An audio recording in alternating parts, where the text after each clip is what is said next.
What if sleep restores the body, but cannot repair the order governing your life?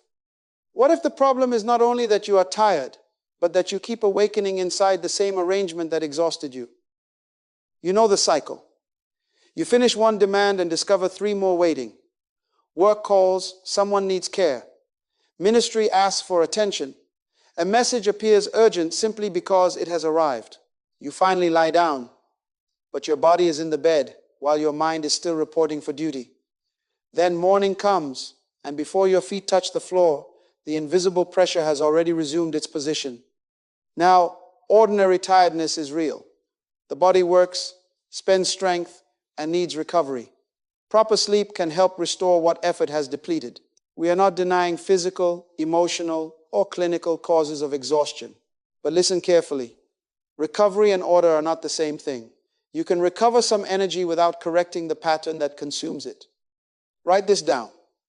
Rest cannot permanently repair a life that repeatedly returns to disorder. What do I mean by disorder? We will define it precisely. But begin here. Disorder appears when every demand is treated as though it possesses equal authority.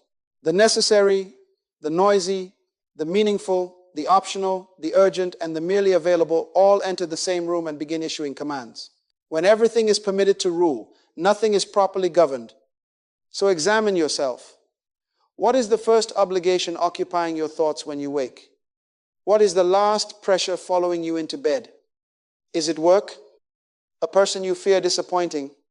A responsibility you have never reconsidered?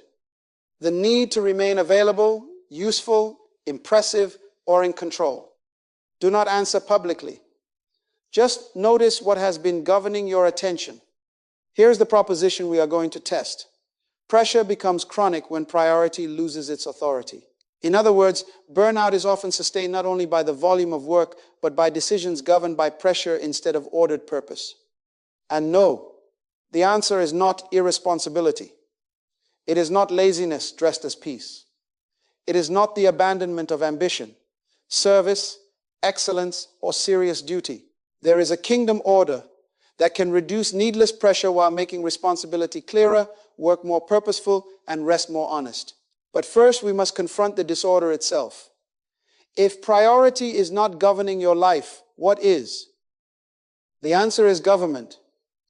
Not government as an institution somewhere outside your life, but government as the system by which your decisions receive authority, sequence, boundaries, and accountability.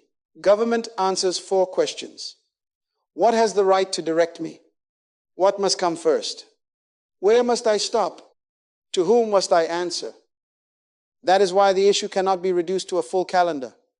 A crowded schedule is visible, but a broken chain of authority is often hidden. People can see your appointments, deadlines, and unfinished tasks. They cannot immediately see which voice is deciding what enters the calendar, what interrupts it, and what is repeatedly sacrificed to keep everything else alive. Now we can define priority. Priority is the right of one value or responsibility to come before another. It is not merely what you prefer.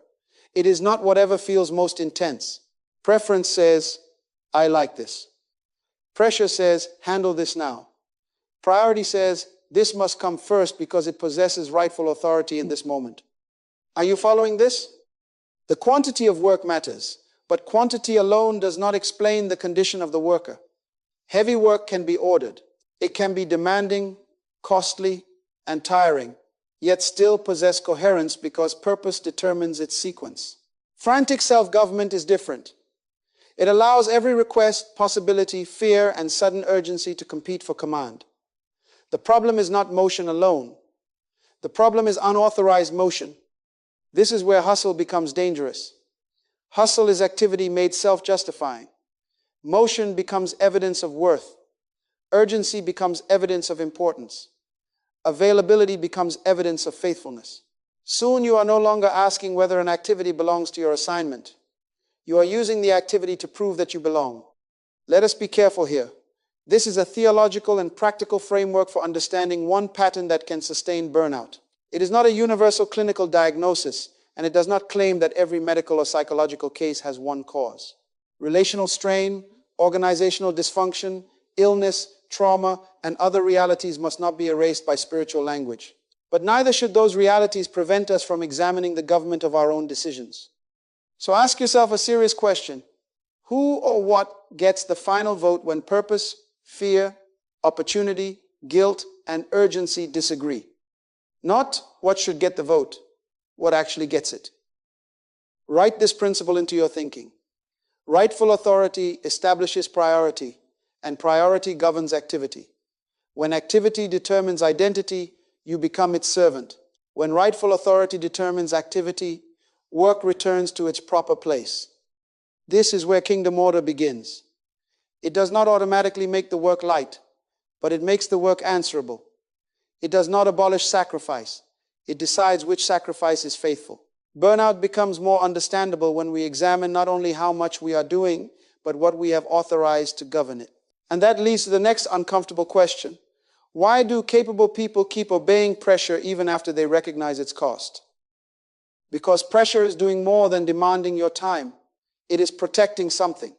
It may be protecting your image, your sense of control, or your belief that usefulness is the price of acceptance. That is why capable people continue obeying pressure after they have counted the cost. The pattern hurts them, but it also reassures them. Watch the progression carefully. Identity seeks validation. Validation demands visible output. Visible output requires more commitments. Those commitments manufacture constant pressure. Then the pressure produces even more output, and the cycle begins to look like responsibility.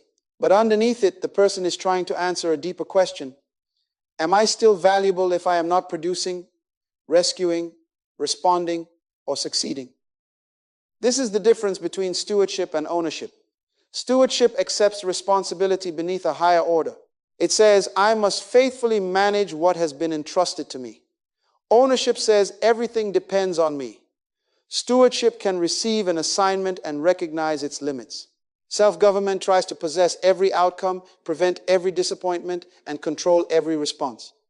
Consider a professional who has reserved the morning for a responsibility requiring focused judgment. Then an urgent message arrives. The message is not more important than the planned work, but answering it immediately feels safer. A quick response prevents possible criticism.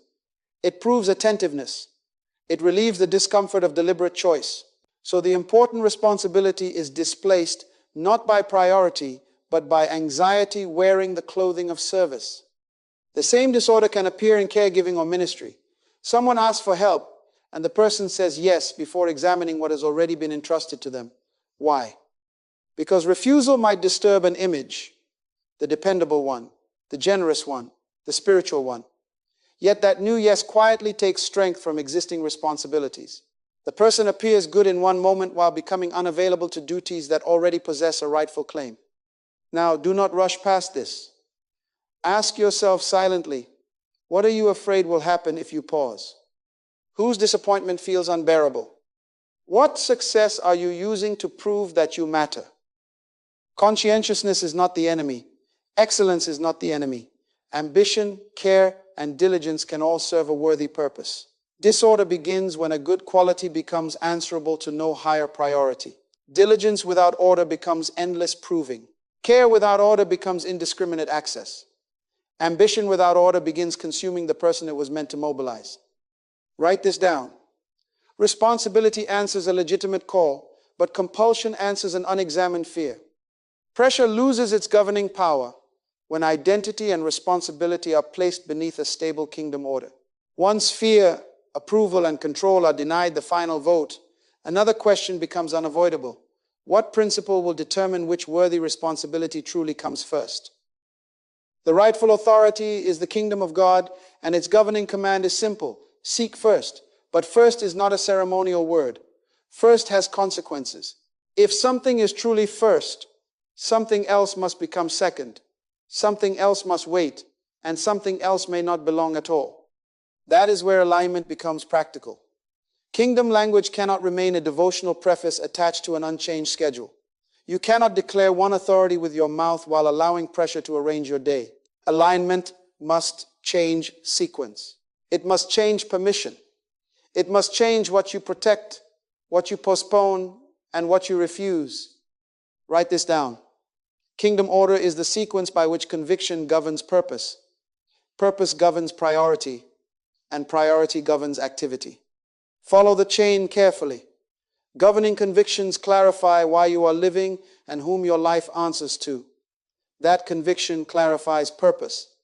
Purpose identifies your primary assignments. Assignments determine priorities. Priorities authorize plans. Plans govern daily tasks. When that chain is intact, a task does not gain authority merely because it appears. It must answer to the plan must answer to priority, and priority must answer to purpose beneath kingdom conviction. This is the difference between a list and a hierarchy. A list records demands. A hierarchy judges them. A list can contain 20 good responsibilities and still leave you confused. A hierarchy determines which responsibility possesses legitimate precedence when two worthy claims compete. Now take a moment and name the 3 values or assignments you say come first in your life. Not 10-3. Hold them clearly in your mind. Then examine the evidence. Where does your time go? What receives your strongest attention? What repeatedly claims your money? What consumes your emotional energy long after the activity ends? Your stated priority is what you praise. Your governing priority is what receives precedence under pressure. This is not an empirical proof of theological truth. And familiar seek-first language should not be presented as though repetition alone validates every claim made in its name. Here it serves as a governing framework. If the kingdom is first, its authority must become visible in actual choices. And choices involve sacrifice. We often admire priority until it requires exclusion. But priority without sacrifice is merely preference. To choose one responsibility first is to deny every other good possibility equal access to the same hour, strength, and attention. Some good work must be delayed. Some opportunities must be declined. Some expectations must remain unmet. The question is not whether you will sacrifice. The question is whether your sacrifice will serve rightful order or uncontrolled demand. Say this to yourself: when everything is first, nothing is governed. There is relief in that principle. You do not have to treat every request as sacred. You do not have to convert every possibility into an assignment. Serious ambition can remain. Excellence can remain. Service can remain. But each must occupy its proper place beneath rightful authority. Now the hierarchy is clear. The next question is precise. What purpose has been entrusted to you, and therefore which work truly belongs to your present assignment? Purpose is the governing reason that gives responsibility both direction and boundary. It answers not only, what should I do, but also, what should this responsibility produce, and where does my obligation end? Purpose is not merely a job title. It is not a grand dream framed for admiration. It is the reason an entrusted responsibility deserves your time, strength, and attention. When activity serves an assignment, it becomes coherent. Different tasks can work together because they answer to the same purpose. But when activity survives only because it is available, applauded, or urgent, it becomes noise. It may look productive, it may attract appreciation, it may even produce results. Yet results do not automatically prove rightful assignment. You must learn the difference between the necessary and the merely good. A good opportunity can still be a distraction when it consumes resources required by a primary responsibility. Goodness does not establish ownership. Need does not establish assignment. Visibility does not establish priority. Consider a capable professional who accepts every project that can display competence. Soon that person is invited into every meeting, consulted on every decision, and praised as indispensable. That sounds like success until the work requiring that person's unique judgment remains unfinished. The professional has become available everywhere and effective nowhere that matters most. Public demand has increased while entrusted contribution has decreased. The same pattern enters the home and ministry. A person can be celebrated for serving every event, answering every call, and solving every public problem, while private commitments receive only leftover attention. Public usefulness can coexist with private disorder. Applause measures what people can see. Purpose judges whether the right responsibilities are being served. Write down 4 questions and apply them before your next yes. Does this responsibility belong to my present assignment? Does it serve a declared priority? Does it require my participation? What established responsibility will pay for this yes? That fourth question is uncomfortable because every yes sends an invoice somewhere. Another task receives less time. Someone receives less attention. Your body supplies more strength. Your mind carries another unfinished obligation. The cost may be appropriate, but it must be acknowledged before it is authorized. Now add season and scale. A responsibility may be authentic in principle and still be wrong in timing. It may belong to you later, but not now. It may belong at a smaller scale, with shared participation, or for a limited period. Delay is not always disobedience. Reduction is not always lack of faith. Sometimes wisdom honors a responsibility by refusing to accept it in a form that would damage everything already entrusted. Purposeful people are not defined by how many needs they can touch. They are defined by how faithfully they serve what has been placed in their care. Remember this maxim: purpose does not eliminate work. Purpose eliminates work without rightful claim. But selection alone is not enough. Once rightful work has been identified, it must be protected. Otherwise, every open door, repeated request, and constant interruption will consume it. That protection requires legitimate limits. Then make that protection visible. Many productive people experience limitation as an offense against their identity. They have been praised for being reachable, rewarded for solving problems quickly, and trusted because they rarely say no. Constant access became part of who they believed they had to be. So when a boundary becomes necessary, guilt interprets it as failure. But a limit is not a refusal of responsibility. A limit is a truthful boundary around a finite resource. Time is finite. Attention is finite. Strength is finite. A boundary simply tells the truth about where those resources must go. Neglect abandons an assigned duty. A legitimate limit protects the capacity required to fulfill it. Write this distinction down. Availability asks, can people reach me? Faithfulness asks, am I serving the right responsibility well?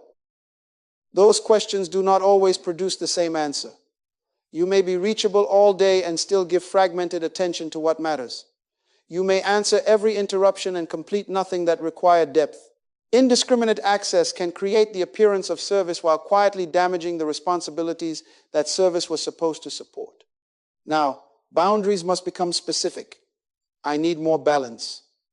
Is a desire, not an instruction. Decide which periods are protected for concentrated work. Establish when messages will receive responses. Set an ending time for labor that otherwise expands without permission. Reserve recovery space before exhaustion demands it. Define what qualifies as a genuine emergency, who may interrupt, and what conditions justify changing the plan. Specificity removes unnecessary conflict because people can understand what access is available and what access is not. But hear this carefully. A boundary without communication produces confusion, and communication without enforcement becomes performance.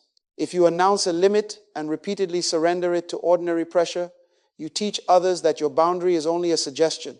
Calm enforcement is not hostility, it is consistency. Where are you becoming resentful? Do not use resentment as permission to attack people. Use it as information. Resentment may be revealing an expectation you accepted silently, an availability you never clarified, or a limit you should have expressed before frustration became bitterness. Identify one such place now.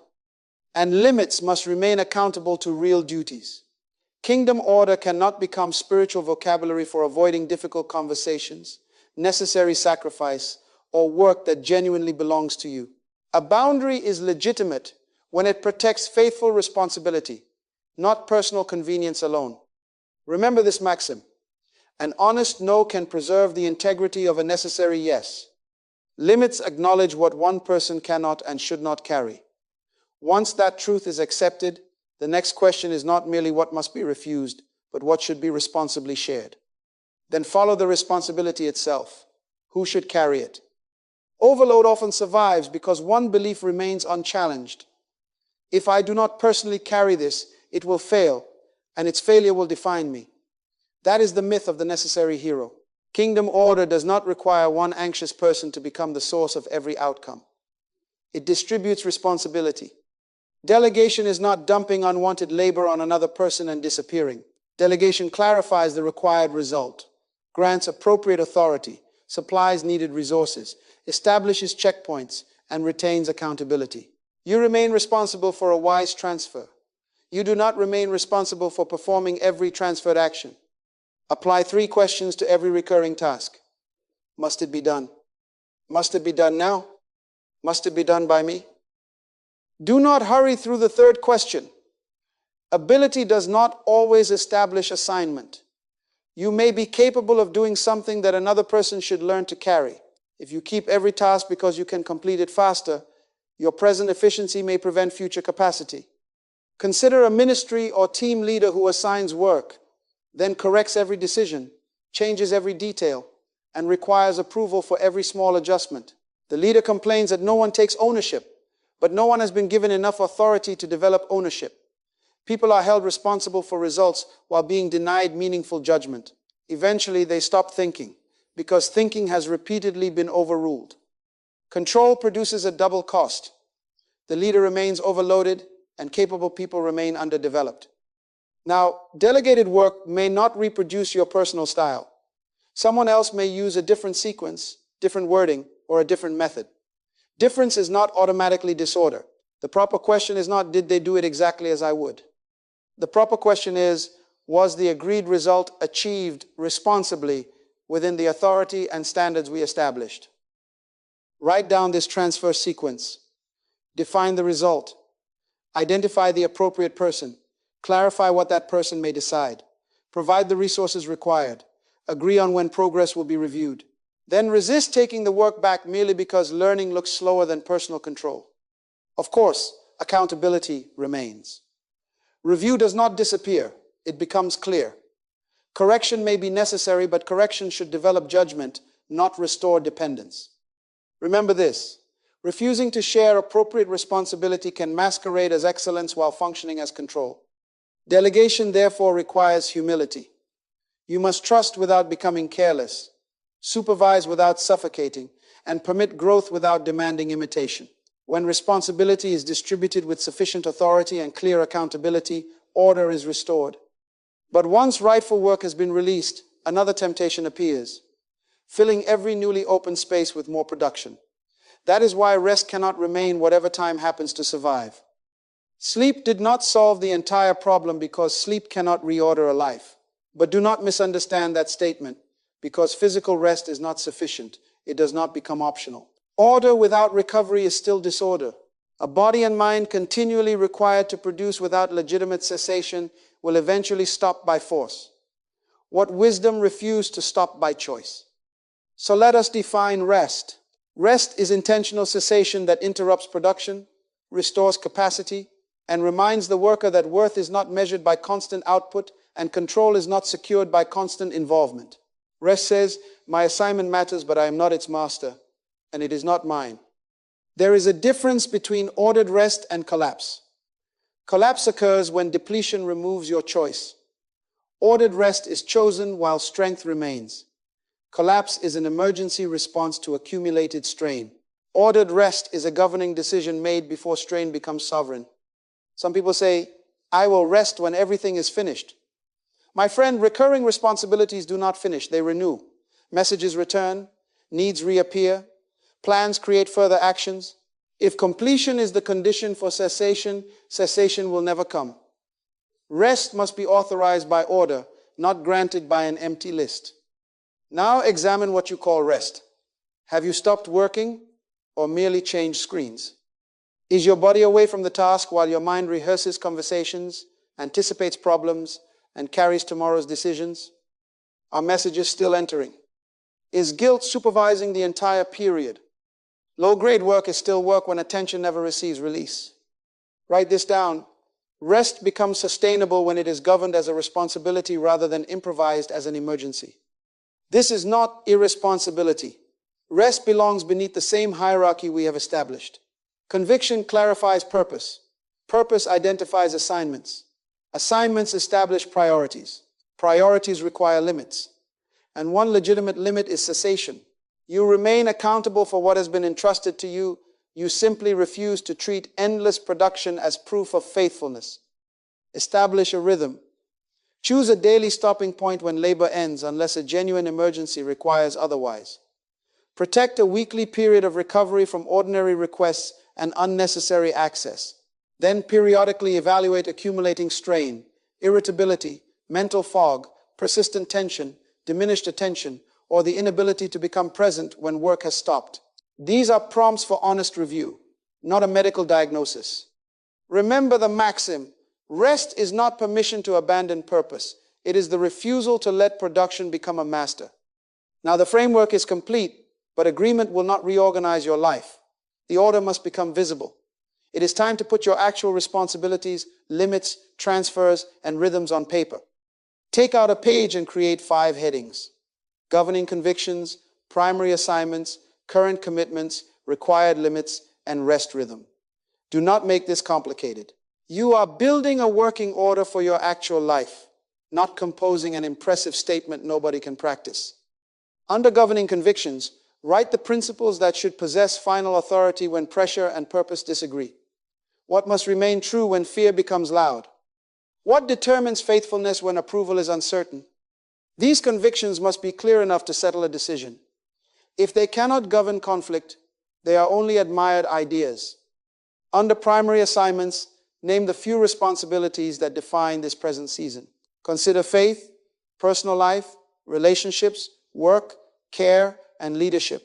But do not assume that every category must receive equal expression. What has genuinely been entrusted to you now? Be specific. Help people is too broad. Name the responsibility, the people it serves, and the result faithful stewardship should pursue. Now list your current commitments. Record every recurring demand without defending it. Meetings, projects, roles, routines, obligations, and promises. Visibility must precede judgment. If you begin explaining each commitment while writing it, you will preserve the arrangement before you have examined it. Then test every item with 4 questions. Does it serve a primary assignment? Is it truly mine? Is it timely in this season? What does it displace? Do not ask merely whether the commitment is good. Ask whether it belongs within the government you have declared. Mark every commitment with 1 decision. Continue, reduce, delegate, defer, or decline. 5 decisions. No vague category called think about it someday. Beside each decision, write 1 reason connected to the hierarchy. Continue because it serves an assignment. Reduce because its present scale damages a higher responsibility. Delegate because the work belongs, but your personal execution does not. Defer because the purpose may be right while the timing is wrong. Decline because availability never established authority. Write this down. An unwritten priority may inspire agreement, but a written order can govern a decision. Under required limits, identify 1 boundary governing access, 1 definite ending point for work, and 1 conversation necessary to make the boundary real. A private intention cannot govern a shared expectation.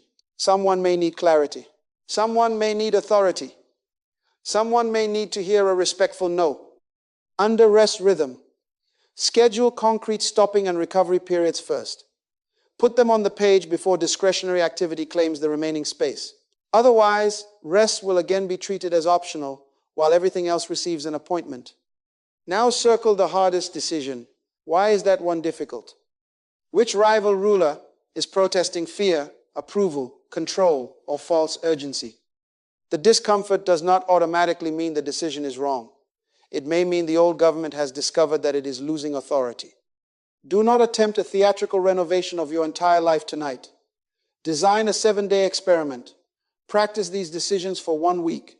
Observe where friction appears, which expectations require communication, where your estimates were unrealistic, and what resistance rises within you. Revise the method when necessary, but do not abandon the hierarchy merely because pressure objects. Finally, write 1 personal maxim for the week. My convictions will govern my assignments will govern my decisions, and my work and rest will remain within rightful limits. Adjust the wording until it belongs to you. Then keep the page where you can review it, because writing establishes the order once.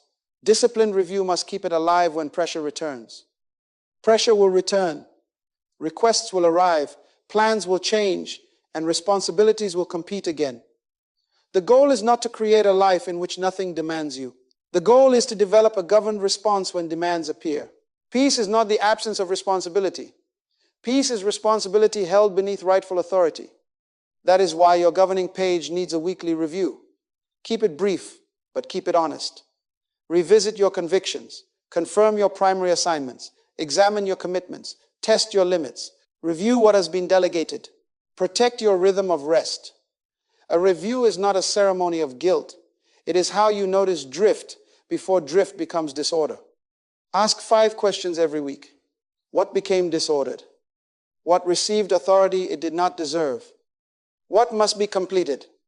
What must be released? What must be communicated?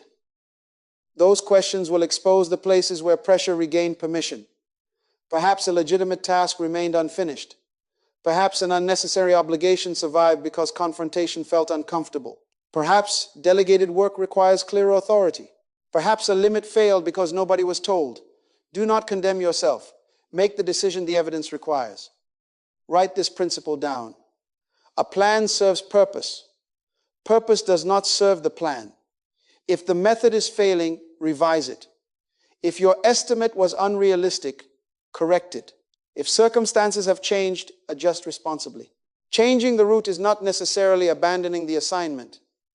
Fidelity is measured by continued alignment, not rigid attachment to a method that no longer serves the mission. Now choose one action to complete within 24 hours. Decline one demand that does not belong. Delegate one appropriate task with clear authority. Communicate one necessary boundary, or schedule one protected period of rest. Choose one, name when it will happen, and make it observable. Courage becomes practical when it enters the calendar and the conversation. You may once have awakened with pressure already waiting, your mind entering service before your feet touch the floor. But another morning is possible. You can awaken beneath a known order, convictions established, assignments identified, limits understood, work shared, and rest protected. This has been the movement. Pressure is diagnosed. Authority is restored. Purpose selects. Limits protect. Delegation distributes. Rest renews. Review maintains. The answer is not a dramatic escape from every responsibility. It is the repeated government of responsibility under kingdom order. You do not have to carry everything. You must faithfully govern what truly belongs to you.